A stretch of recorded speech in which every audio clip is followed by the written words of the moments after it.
कांग्रेस के प्रत्याशी आदरणीय हरेंद्र जी मिर्जा साहब, आपके स्थानीय सरपंच हमीद भाई, पार्षद जावेद जी सोडा साहब। कांग्रेस पार्टी गाय, गरीब और गांव को गणेश मानकर अपने कार्य का शुभारंभ करती है।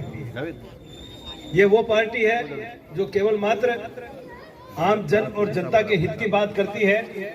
उसी के फलस्वरूप आप सबने देखा होगा कि हमारे माननीय मुख्यमंत्री जी ने आम जनता के लिए जो योजनाएं बनाई है और जिससे आप और हम सब फायदा उठा रहे हैं, तो वो योजनाएं नागौर के लिए अच्छे और बेहतरीन व्यक्ति को भेजना पड़ेगा। नहीं किया आपने कभी चेयरमैन बनने के बाद एक सेकंड नहीं रुके, यहाँ से कूच करके बोले मेरा काम। आप जानते हो कि आज के तारीख में नगर परिषद पार्षद और चेयरमैन कितना नामुमकिन काम हो गया है। आपके नहीं रहने से मैं बता दूं नागौर। और मैं गुजारिश करूंगा अपने भाइयों से कि स्मार्टफोन माशाल्लाह करीब करीब सबके पास है, अब सारे अपने अपने स्मार्टफोन निकाल लें। क्या है कांग्रेस की स्कीम्स, क्या है कांग्रेस ने आज तक आजादी के बाद से लेकर के अब तक क्या किया। मैंने 3 दिन पहले अपने हबीब साहब, 5 साल पहले इसी मंच पे मैंने हबीब साहब के बारे में कहा था कि हबीब साहब को तुम वोट दो। वो कहने वाला मैं ही था। ये सामने मस्जिद गवाह थी और आप लोग यहाँ मौजूद थे, और ये चबूतरा उस वक्त नहीं मौजूद था, लेकिन सिंबल था कांग्रेस पार्टी का। ये कांग्रेस पार्टी जिस पार्टी ने मुसलमानों को अर्श पे रखा। एक बड़ी बात अभी एक वक्ता ने कही थी, उसको महसूस कीजिए। हम पढ़ते नहीं हैं, लिखते नहीं हैं, उसके बाद हम कहते हैं हमें गवर्नमेंट जॉब चाहिए, उसके बाद में हम कोसते हैं सरकार को। सरकार की कोई भी स्कीम आती है, यहाँ बहुत से ऐसे लोग हैं जो समझदार हैं, कोई स्कीम में जातिगत जनता का एक कॉलम नहीं होता। कोई भी गवर्नमेंट स्कीम लाती है तो वो 36 कौम के लिए होती है, पूरे प्रदेश के 7 करोड़ जनता के लिए होती है। उसमें ना हिंदू होता है, ना मुसलमान होता है, ना सिख होता है, ना ईसाई होता है। सबके लिए एक स्कीम गवर्नमेंट लागू करती है, वो होती है इंसान के लिए। मैं 3 दिन पहले देख रहा था कि हबीबुर रहमान साहब ने अपने एक भाषण में कहा कि मुसलमानों के साथ धोखा हुआ। मैं मीडिया के जरिए, आपके जरिए पूछना चाहता हूँ हबीब साहब से, आप किस मुसलमान की बात करते हैं? ये वही मुसलमान था जिसको आपको विधायक बनाया, ये वही मुसलमान था जिसको आपको मिनिस्टर बनाया। जब आप कांग्रेस छोड़ी और जब बीजेपी में आए, तब भी मुसलमान मेरे भाई सारे के सारे आपके पीछे पीछे मुड़ गए। आपको ये नहीं कहा हबीब साहब आप गलत रास्ते की तरफ जा रहे हैं। ये वही लोग हैं जो 1992 को दोहराया था, और आप कहते हैं उनको वोट दो, फिर भी हमने वोट दिया। हमारे वोट के बगैर हबीब साहब विधायक बन सकते थे क्या? मैं आपसे पूछना चाहता हूं, बन सकते थे? उसके बावजूद फिर बीजेपी से टिकट लेके आए, फिर आपने वोट दिया, फिर आपने एमएलए बनाया। तीसरी बार हरिंदर जी उनके सामने नहीं लड़े चुनाव, और हबीब साहब को कांग्रेस से सिंबल मिला और वो चुनाव हार गए। मुझे याद है राजलक्ष्मी जी आचार्य हबीब साहब को फकीरों की चौक में मैंने कहा, हबीब साहब किसी स्टार प्रचारक को बुलाइए, आप 10,000 वोटों से हार रहे हैं। हबीब साहब मुझे कहते हैं मैं तो खुद स्टार हूं, मकानों कहां जरूरत है। अब किसी को इतना गुरूर आ गया कि आप सब कुछ ही आप बन जाएंगे तो फिर जनता कुछ नहीं है।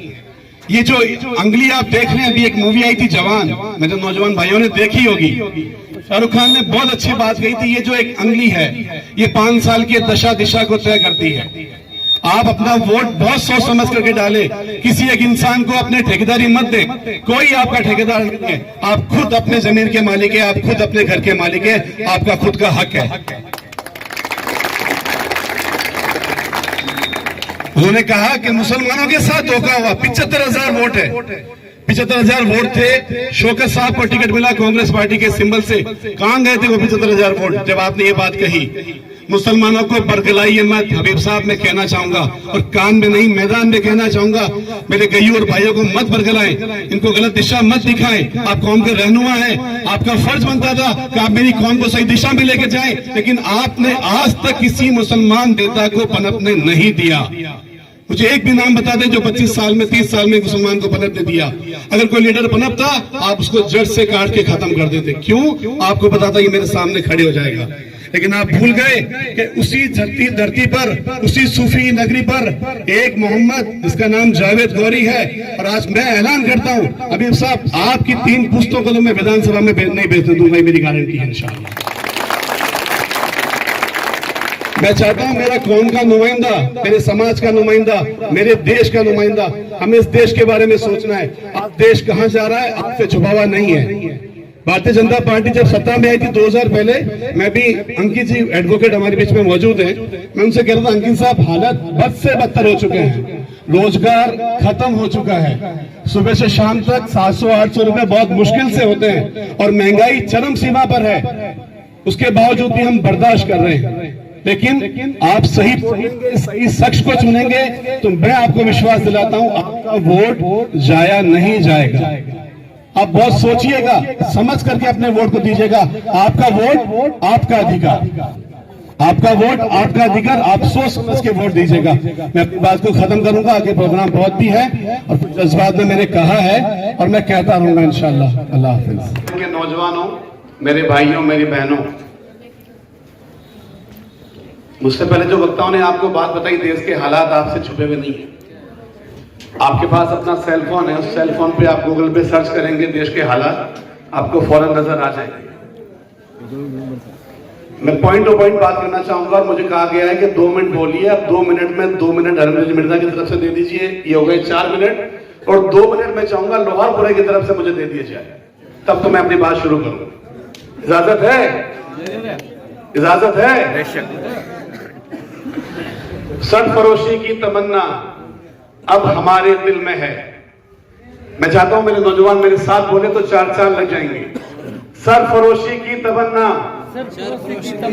अब हमारे दिल में है, देखना है जोर कितना बाजुए कातिल में है। मेरे भाइयों, चुनाव आ चुके हैं और इससे पहले भी चुनाव आए थे, तो आज आपने मिर्जा साहब को यहां बैठाया और जब हबीब साहब को टिकट मिला था तो हबीब साहब को आपने वहां बैठाया था। हर एक इंसान देश का चाहता है कि उसका एक रहनुमा, उसका नेता है। हम अपनी कोई बात अपने नेता को जाकर के बताते हैं, छोटी मोटी मुश्किलें हम अपने स्तर पे उसको सॉल्व करते हैं, लेकिन जब बड़ी आपदा आती है, बड़ी तकलीफ आती है, तो हम कहां जाते हैं?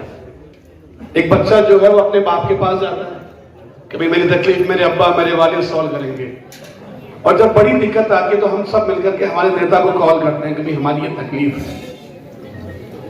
लोहारपुरे के सारे लोग मेरे पास सामने मौजूद हैं, जिसमें 70 साल की उम्र के भी लोग हैं, 50 साल की उम्र के भी लोग हैं, 30 साल की उम्र में है, और आप हबीब साहब का समर्थन दे दीजिए।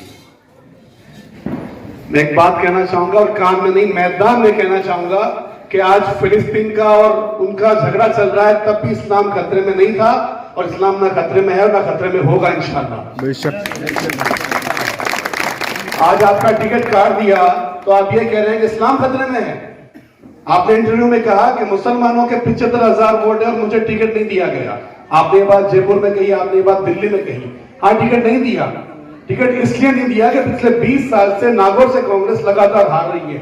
टिकट इसलिए हरिंदर सिंह मिर्जा को मिला कि इस बार नागौर में डेवलपमेंट हो, क्योंकि नागौर की स्थिति आपसे छुपी भी नहीं है। नागौर से बेहतर डीठवाना डेवलप हो गया, नागौर से बेहतर मेड़ता डेवलप हो लगेगा, नागौर से ये बेहतर है। क्यों था कि विकास जो है वो सरकार करती है और सरकार को मजबूत करने का काम होता है आम जनता का। आज मैं बात करूंगा, खुल के बात करूंगा। सूफी साहब की दरगाह का जो मसला था, आप सब मौजूद हैं, सब गवाह है। हालात दरगाह के बद से बदतर हो गए, उसके जिम्मेदार कौन थे? हबीबुर रहमान साहब थे। जब सरकार थी कांग्रेस की, उनको मिनिस्टर बनाया। वो चाहते तो केंद्र से भी पैसा लेके आ सकते थे, गवर्नमेंट से और राजस्थान से भी पैसा लाकर के इस दरगाह को चमन कर सकते थे। एक मुसलमानों की स्कूल नहीं बनाई, हमारे नेता ने बनाई। तो मुझे नाम लेके बता दो कि एक स्कूल बनाई, एक कॉलेज बनाया, एक हॉस्पिटल बनाई। बात हो मुद्दे की, आप भावुक मत होइए। मुसलमान के नाम पे हमारा आदमी नहीं है वो। अगर वो हमारा आदमी होता तो आज हमारी स्थिति इतनी बदतर नहीं होती। आप विचार कीजिएगा मेरी बात को। मैं किसी के खिलाफ नहीं हूं, मुझे नफरत उस शख्स से है जो शख्स अपने देश के साथ गद्दारी करता है। मुझे उस शख्स से नफरत है। जावेद साहब, आप यकीन दिला दीजिए मिर्जा साहब, हम भटकने वाले लोग नहीं है। बहुत बढ़िया, बहुत बहुत आपका शुक्रिया। आपने मेरी बात को समझा। काफी वक्त हो चुका है, मैं अपनी बात को खत्म करूंगा, लेकिन मैं फिर से एक बात कहूंगा, सोचें, समझें और फिर फैसला लें। आपका वोट आपका अधिकार है और आपके जिंदगी में फिर से दोहराता हूं, आज इंग्लिश मीडियम स्कूल में अगर हम जाते हैं 25-30 हजार रुपए एक साल एक बच्चे का खर्च आता है। आपके पड़ोस में इंग्लिश मीडियम स्कूल खुली हुई है जो फ्री ऑफ कॉस्ट है। मैं तो स्कूल का एसडीएमसी मेंबर हूं, मैं नागौर की करीब 20 स्कूलों में मेंबर हूं। मुझे शायद बड़े लोग हम जानते हैं और मिर्जा जी मुझे पहली क्लास से लेकर के 12वीं क्लास तक के बच्चे ज्यादा जानते हैं, क्योंकि मेरा जो टारगेट है वो है एजुकेशन। मैं चाहता हूं तुम सब काबिल बनो और अपने हक की बात करो। कोई भी जीते, किसी से कोई फर्क नहीं पड़ता। जब फिरौन आके चला गया हमारे फर्क नहीं पड़ा, तो आज हरिंदर जी आएंगे तो हमारी फायदा ही होगा, इंशाल्लाह नुकसान नहीं होगा। हमें हमारी ताकत को पहचानना है, हमें गुमराह नहीं होना है। बिल्कुल हरीफ साहब को जब टिकट दिया गया कांग्रेस पार्टी से, पूरी नागौर की विधानसभा उनके साथ होगी। और कल साहब बता रहे थे जब मुंडवा से विधायक बने हरीफ साहब पहली बार, तो 10,000 वोट सिर्फ माइनॉरिटी के मुंडवा में थे, बाकी 70,000 जो वोट थे वो दूसरे समाज के, जाट समाज के और सारे समाज के वोट थे। क्या उन्होंने विधायक नहीं बनाया हरीफ साहब को? उस वक्त में जातिवाद कहां गया था? उस वक्त में मुसलमानों की बात कहां गई थी? उसके बाद टिकट कटा, बीजेपी में आए, हम सब उनकी तरफ पीछे हो गए। हुए कि नहीं हुए? क्या सिर्फ हबीब साहब अकेले अपने स्थानीय जगह से विधायक बन गए? नहीं बने। ये मुट्ठी कब बनती है? जब ताकत बनती है। फिर पार्टी ने टिकट काटा, वापस दिल्ली में चले गए। कब तक उनके पीछे पीछे भटकोगे? भेड़ चाल वाली जिंदगी मत जियो। जमाना बदल गया है, दुनिया चांद पे जा चुकी है, चांद पे प्लॉट पड़ चुके हैं और आज हम भी धरातल पे हैं। उसकी वजह ये थी कि हम आंखें बंद रखते हैं, हम सोचते नहीं है, बगैर सोचे समझे हम फैसला ले लेते हैं। आपने मान सम्मान दिया, हरिंदर जी मिर्जा को बुलाया। और एक बात और कहना चाहूंगा आपको, हरिंदर जी मिर्जा यहां से चुनाव नहीं लड़ते। ये नागौर की जनता की आवाज थी। नागौर से 1 साल से लोग हरिंदर जी मिर्जा के पीछे बढ़े थे कि साहब एक बार आप नागौर आ जाओ, अब की बार हम आपको इंशाल्लाह खाली नहीं भेजेंगे। तो मैं आपसे रिक्वेस्ट करता हूं कि इस बार आप हरिंदर जी मिर्जा को जिता के भेजें और आपका कोई भी काम होगा इंशाल्लाह वो आपका काम होगा, आपका काम नहीं रुकेगा, आपको शर्मिंदा नहीं होना पड़ेगा। इस बात की मैं गारंटी देता हूं आपको। शर्त यह है कि 25 तारीख को सुबह 7 बजे से लेकर के शाम को 6 बजे तक मतदान का समय है। कौन जा रहे हैं? छुट्टी है, पूरे प्रदेश में छुट्टी है। आप सबसे पहला ये काम करें, अपने वोट को दें, फिर अपने वोट को दिलाएं। आपका अधिकार है। एक बार आप बदल के देखें, मेरे कहने से बदल के देखें, इंशाअल्लाह नुकसान नहीं होगा। आमीन। एक बार आप बदल के देखें, फिर देखिए मंजिल मकसूद क्या होती है। और आखिर में कविता कहूंगा मैं, 25-30 सेकंड और चाहूंगा। लहरों से डर के नौका पार नहीं होती, लहरों से डर के नौका पार नहीं होती, कोशिश करने वालों की कभी हार नहीं होती। सिंध में डुबकियां, सिंध में गोताखोर लगाता है, जा जाकर खाली हाथ लौट कर आता है। मिलते ही नहीं सहज ही मोती गहरे पानी में, बढ़ता दुगुना उत्साह इसी हैरानी में।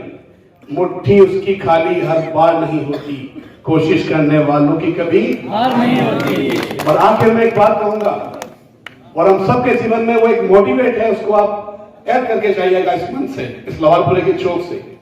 असफलता एक चुनौती है, असफलता एक चुनौती है, उसे स्वीकार करो। क्या कमी रह गई है देखो और सुधार करो। जब तक ना सफल हो नींद चैन को त्यागो तुम, संघर्ष का मैदान मत छोड़ भागो तुम। कुछ किए बिना ही जय जयकार नहीं होती, कोशिश करने वालों की कभी बहुत बहुत